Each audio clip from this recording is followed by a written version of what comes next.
আসসালামু আলাইকুম। আপনারা যারা দেশের বাইরে আসতে চান তাদের জন্য বেসিক 4টি শর্ত আছে। সেই 4টি শর্তের মধ্যে একটি হচ্ছে আপনার একটি ভ্যালিড পাসপোর্ট থাকতে হবে।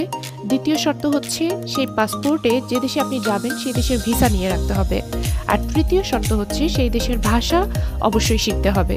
এবং চতুর্থ শর্তটি হচ্ছে এই প্রস্তুতিগুলো নেবার পাশাপাশি আপনি দেশে থাকা অবস্থায় কিছু কাজের প্রশিক্ষণ নিতে হবে, যাতে ভিন দেশে গিয়ে আপনি নিজের আয়ের ব্যবস্থা করতে পারেন। নিজ দেশের বাইরে বিশ্বের যে কোনো দেশেই আপনি যান না কেন, এই 4টি শর্ত আপনাকে মানতেই হবে।